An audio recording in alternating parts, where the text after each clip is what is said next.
এবার আমি ইরাকে একা রাস্তায় ফেলে চলে যাচ্ছি। এরা অনেকটা অপ্রস্তুত আমার অনুভূতিতে সিক্ত হয়ে দাঁড়িয়ে দেখছে আমার চলে যাওয়াটা। খুব ভোরের কোনো এক কুয়াশার চাদর মাখা সকালে ইরার জন্য তরতাজা একগুচ্ছ লাল গোলাপ ফুল নিয়ে দাঁড়িয়ে ঠান্ডায় থরথর করে কাঁপছিলাম আমি।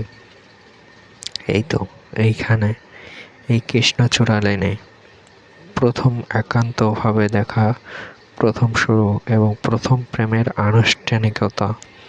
ব্যাপারটাই ছিল অদ্ভুত একটা শিহরণের। কত শত পরিকল্পনা নিয়ে যে দাঁড়িয়েছিলাম আমি।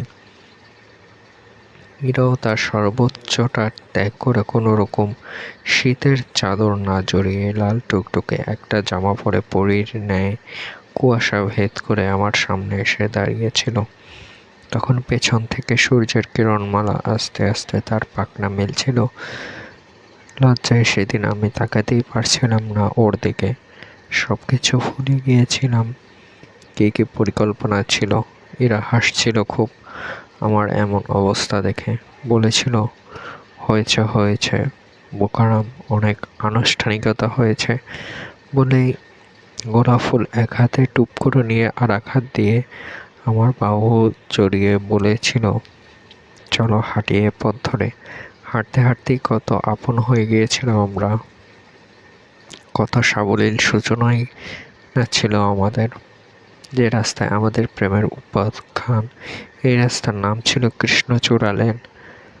লম্বা সোজা 1 কিলোমিটার একটা রাস্তা, যার দুপাশে প্রচুর কৃষ্ণচূড়া গাছ।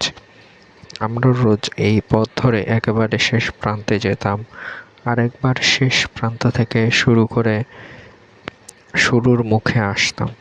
এরা সবচেয়ে প্রিয় এই পথটা যে আমাদের প্রেমের কত অজস্র স্মৃতি বুকে ধারণ করে আছে তার সাক্ষী দুপাশে কৃষ্ণচূড়া গাছ।